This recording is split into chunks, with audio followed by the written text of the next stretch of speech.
On est avec Nathalie dans l'équipe Serial Runner. Alors Nathalie, quelle est la motivation et pourquoi participer à un relais pour la vie?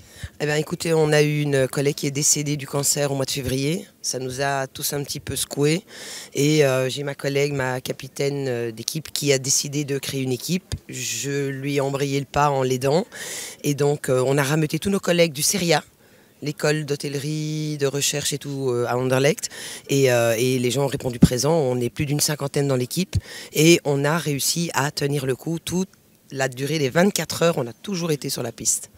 Ça, c'est le but effectivement du relais. Et donc ça, c'est déjà un grand bravo, je serais tenté de dire, pour avoir eu le pari de pouvoir réussir, d'avoir toujours quelqu'un sur la piste. Maintenant, qu'allez-vous retenir de cette première participation ici au Relais pour la vie? Que du bon. On recommence l'année prochaine. Partons donc pour une deuxième édition pour vous, puisque c'est déjà quand même le 10e relais à Bruxelles. Et quel est le message que vous désirez faire passer en ce dimanche fin de relais? Eh bien, venez nombreux l'année prochaine. Merci Nathalie. Merci à vous. Maintenant en compagnie de Clarisse dans cette équipe AXA Running. Alors pourquoi avoir créé une équipe AXA Running pour le relais pour la vie? Donc en fait chez AXA, ça fait depuis plus de 10 ans qu'on participe à des relais pour la vie au profit de la Fondation contre le cancer. Ça s'inscrit en fait dans notre politique de sustainability et notre programme de bénévolat AXA Arts in Action, où on pense que c'est important que nos employés puissent donner bénévolement de leur temps pour des actions qui nous sont chères. Ici, la prévention au niveau santé. Oui, parce que tout le monde a quelqu'un dans ses connaissances qui malheureusement est atteint de cette terrible maladie qu'est le cancer. Pourquoi et combien êtes-vous dans l'équipe? Eh bien, ici tout le week-end, on est 90 bénévoles AXA Arts in Action qui nous relayons au profit du coup de la Fondation contre le cancer, parce que évidemment, malheureusement, c'est une cause qui touche beaucoup de monde. Et donc c'est important de faire quelque chose. Et êtes-vous parvenu à avoir quelqu'un sur la piste, même durant la nuit, non-stop? On a réussi à avoir des motivés qui sont venus la nuit. Voilà, ils n'étaient pas très nombreux cette nuit, mais il y avait toujours quelqu'un sur la piste. Félicitations. Et alors, et ce sera la dernière question, quel est le message que vous voulez faire passer pour inciter les gens à venir l'année prochaine, lors de la 11e édition du Relais pour la vie à Bruxelles, de venir de façon encore plus nombreuse à ce relais? Oui, c'est un super événement, festif, convivial, sportif, mais donc il y en a pour tous les goûts, venir avec les enfants, avec des amis. Oui, c'est vraiment très chouette. Il y a de l'ambiance, des concerts, etc. Donc il y en a pour tous les goûts et c'est un chouette événement au profit d'une belle cause. Donc j'encourage tout le monde à participer. Ça va. Eh bien, merci Clarisse et moi je vais vous souhaiter une excellente fin de relais. Merci. Voilà, on est avec Mickaël au stand de la police. Alors pourquoi participer en tant que police au Relais pour la vie? Tout d'abord parce que, comme tout le monde ici, on est un jour ou un autre touché par la maladie. Nous avons encore récemment perdu un jeune collègue qui était atteint par le cancer. Voilà, on a des collègues qui sont touchés par ce cancer et donc c'est quelque chose qui nous touche. Et en plus, c'est sur notre territoire puisque nous sommes la zone de police Montgomery qui couvre les communes d'Etterbeek, Woluwe-Saint-Lambert et Woluwe-Saint-Pierre. Et donc c'est une raison de plus pour être présent ici pour ce relais pour la vie. Et donc on est là depuis hier 14h jusqu'à 14h. On n'a pas arrêté pendant une minute durant les 24 heures. Décidément, c'est la troisième équipe par laquelle on passe et vous êtes les trois équipes à avoir eu tout le temps quelqu'un sur la piste et ça c'est déjà un grand bravo. Mais est-ce que ça a été facile de motiver des gens pour former cette équipe ou pas? Oui, on a plus ou moins une soixantaine de personnes qui tournent durant les 24 heures pour le stand et sur la piste. Comme je l'ai dit, on a tous à un moment ou à un autre une connaissance, un membre de la famille touché par la maladie. Et donc vraiment, dès qu'on a appris qu'il y avait le relais sur la vie qui venait à Woluwe-Saint-Lambert, puisque l'année dernière c'était à l'ULB, on a dit on doit y être et nous y sommes. Et j'espère que s'ils reviennent l'année prochaine, on sera encore plus nombreux pour pouvoir aider à la lutte contre cette maladie. Donc si je comprends bien, vous êtes déjà dans les starting blocks pour la prochaine édition, pour motiver les gens à faire grossir encore cette équipe de la police de Montgomery. Ah oui, on veut l'année prochaine être la plus grosse équipe et absolument à nouveau courir pendant 24 heures. Dernière petite question, quel est le message que vous désirez faire passer en étant ici sur le relais pour la vie, pour motiver les gens à venir l'année prochaine? Mais tout d'abord, on est en pensée avec toutes les personnes qui sont actuellement touchées par la maladie, qui ont vaincu la maladie. On a ici sur le stade, nous, une jeune collègue qui a été atteinte du cancer et donc qui nous a aussi motivés à être là aujourd'hui. Et pour le reste, oui, c'est rejoindre cette bonne cause. Moi, j'ai couru 15 km, je ne suis pas habitué à ce type de distance, mais pour la lutte contre le cancer, c'est quelque chose qui m'a motivé aujourd'hui et j'espère qu'il y en a des tas d'autres qui seront motivés l'année prochaine et ils peuvent nous rejoindre encore jusqu'à 14 h d'ailleurs. Il n'est jamais trop tard, effectivement. En tous les cas, un tout grand merci et je vous souhaite une excellente fin de relais. Merci beaucoup. On s'arrête ici au stade Rhinocéros avec Chloé. Alors Chloé, première participation au relais pour la vie? Si oui, quelle en est la motivation? Alors oui, première participation. En fait, on est une équipe de course bruxelloise et on s'est dit que c'était important au moins une fois dans l'année de participer à un événement caritatif. Et là, la cause est belle et importante. Et comme on a tous au moins une connaissance de près ou de loin qui a été touchée par la maladie, on s'est dit que c'était une belle expérience.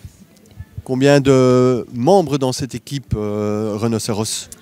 Alors, participants au relais, on a été une grosse quinzaine à se relayer en courant et à faire notre petite activité. Oui. Question piège, est-ce qu'il y a toujours eu quelqu'un sur la piste de l'équipe? Alors là, je répondrai fièrement que oui. Et toujours quelqu'un qui a couru, sauf 5 tours qui ont été marchés. Mais on a fait partie des rares équipes qui ont couru toute la nuit et qui vont courir jusqu'à la fin. Alors, c'est la 4e interview qu'on fait. C'est la 4e équipe qui a toujours eu quelqu'un sur la piste. Et là, moi, je dis chapeau parce que c'est pas évident. Je sais, pour avoir déjà participé et animé plusieurs relais, que c'est pas évident de trouver des personnes motivées pour marcher pendant la nuit. En plus, n'oublions pas, nous sommes quand même en novembre. Les nuits sont fraîches et donc c'est pas évident de trouver des motivés, mais vous l'avez fait et tant mieux pour vous. Oui, on n'est pas très en forme là, à l'heure qu'il est, mais on l'a fait. On a eu un peu froid, on s'est bien couvert. On a eu la chance d'avoir des proches qui nous ont refilé en thé, en soupe et ce genre de choses, en boisson chaude pour nous réchauffer. Et on a aussi un peu profité du vin chaud de la buvette. C'est ce que j'allais dire parce que c'est pas possible juste de la soupe, il y a autre chose quand même. Non, on a essentiellement besoin de motivation qui cette fois a pris la forme de vin chaud. Bon, dernière petite question, quel serait le message que vous désirez faire passer pour inciter les gens encore à venir plus nombreux, peut-être encore en cette fin de relais, mais surtout l'année prochaine? Qu'on n'est pas obligé de faire 24 heures si on trouve une équipe où il y a des roulements et que donner quelques heures de son année pour une bonne cause, ça vaut le coup et c'est important. Voilà, ça n'a pas de prix, comme dit mon acolyte à ma droite. Bien, effectivement, ça n'a pas de prix. Et moi, tout ce que je vous souhaite, eh bien, c'est de terminer ce relais dans de très très bonnes conditions et dans la bonne humeur que vous mettez ici. Ah, ça c'est sûr, ça va. On peut parler? C'est sûr que je serai dans la bonne humeur. Et qu'on finira, peut-être en marchant, mais on finira, c'est sûr. Le principal, c'est de le terminer. Merci à tous et bonne fin de relais. Miguel, dans sa course, alors paraît-il, vous faites partie du mix. Pourquoi venir courir au relais pour la vie? Alors, je cours pour le relais pour la vie parce que j'ai 2 personnes qui m'entourent qui sont atteints du cancer, que ce soit cancer du sein ou d'autres cancers d'un autre type. Et en même temps, je voulais aider la Crème Athletics pour pouvoir courir avec eux et apporter du soutien aussi avec eux de toute façon. Voilà. L'objectif de participer ici à ce relais, c'est combien de kilomètres ou combien de tours? Alors, où il n'y a pas de limite? On va dire pour moi, je vais faire un minimum d'un semi, donc 21 km plus ou moins. Si j'arrive à faire plus, tant mieux. Sinon, on verra de toute façon. La première participation à un relais? C'est la première participation, oui. Et qu'est-ce que tu en penses? Comme je suis arrivé depuis même pas 1 heure, je découvre encore un petit peu, mais franchement c'est quand même un truc incroyable, apporter du soutien à toutes ces personnes qui en ont besoin, que ce soit moralement, même financièrement, ça voilà, quoi qu'il arrive, un soutien, que ce soit financièrement, même physiquement, peu importe, c'est toujours incroyable pour les gens. Merci Miguel et on te laisse continuer tes petits tours et bonne continuation.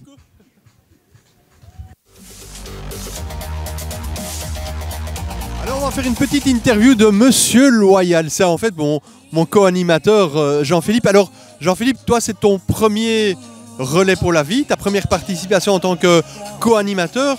Qu'est-ce que tu retiens déjà d'un relais pour la vie ?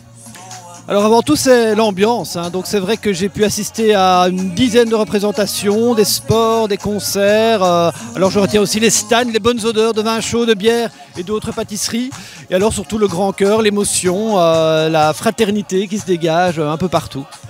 Moment important dans un relais, c'était la cérémonie des bougies, après bien évidemment la cérémonie d'ouverture, il y aura tout à l'heure la cérémonie de clôture, mais un petit mot sur la cérémonie des bougies. Comment tu as vécu cette cérémonie des bougies ? Évidemment, beaucoup d'émotions. Pas évident d'ailleurs quand on est sur scène, quand il y a le micro et qu'on a la gorge qui se noue aussi. Mais je pense que plutôt que d'être larmoyant, ça se veut vraiment comme un hymne, on va dire, au courage, à l'espoir. Et donc, un beau moment. Prêt à relever le défi pour une deuxième participation avec l'animation d'un relais pour la vie ? Eh bien, j'y pensais. Je pense que oui, en espérant qu'il fasse un peu plus chaud. Oui, il est vrai qu'on est au mois de novembre, mais bon, on a encore été béni par la météo. Il ne fait pas très chaud, mais il n'y a pas une goutte qui est tombée, si ce n'est peut-être que dans un verre. Mais ça, naturellement, ça fait toujours du bien par où ça passe. Absolument, donc à l'année prochaine alors. Merci Jean-Philippe et bonne fin de relais. Merci Philippe, au revoir. Voilà, on est avec Thierry, le président de ce comité du relais pour la vie pour Bruxelles. Un président fatigué, mais heureux quand même. On ne peut plus heureux, tout s'est bien passé, enfin tout se passe bien, c'est pas fini. On a passé une chouette nuit, il n'a pas plu. Il fait pas très chaud, mais on s'amuse bien. On éclate les chiffres, on s'amuse comme des fous et je viens de passer à la salle des battants où il y a un repas spécial pour eux et j'ai vu beaucoup de sourires, donc je ne peux être que souriant moi-même. Un week-end mis à profit, bien sûr, pour cette belle institution qu'est le Relais pour la vie. Ça fait combien de temps, Thierry, que tu es engagé dans le comité du Relais pour la vie de Bruxelles ? Alors, je suis président depuis 3 ans, bénévole, on va dire, depuis 6 ans. Voilà, donc c'est un long cheminement de simplement être bénévole, donner un petit coup de main, comme la plupart des gens qui ont la vareuse blanche aujourd'hui. Et puis, je suis passé dans le comité sponsoring, battant. Et puis le Covid est arrivé, on m'a dit tiens, si tu prenais le rôle de président, ça serait pas mal. Et comme je suis un homme de défi, j'ai tenté le défi. Voilà, et je suis très heureux. Alors, les éditions présentes se déroulaient à l'ULB. Pourquoi avoir choisi le stade Fallon pour organiser ce 10e relais pour la vie ? Pour marquer le coup ou dans les années futures, on resterait ici au stade Fallon ? Alors, il y a des choses qui ne se disent pas, naturellement. Mais non, mais il y a surtout l'envie de... On fêtait nos 10 ans, l'envie d'un nouveau challenge. Peut-être que la boucle est un petit peu bouclée au sein de l'ULB. On a envie de lancer autre chose, de vraiment se lancer un nouveau défi. Et à l'ULB, c'était le moment de changer. Au stade Fallon, à Oulé-Saint-Lambert, on nous a accueillis vraiment d'une façon phénoménale avec l'administration communale. Et on pense, en plus de ça, que c'est clairement un lieu plus propice à un événement tel que celui-là. Donc on peut espérer que l'année prochaine, la nouvelle édition aura lieu ici. Et quel est le message que tu voudrais faire passer pour terminer ce 10e relais pour la vie ici au Stade Fallon ?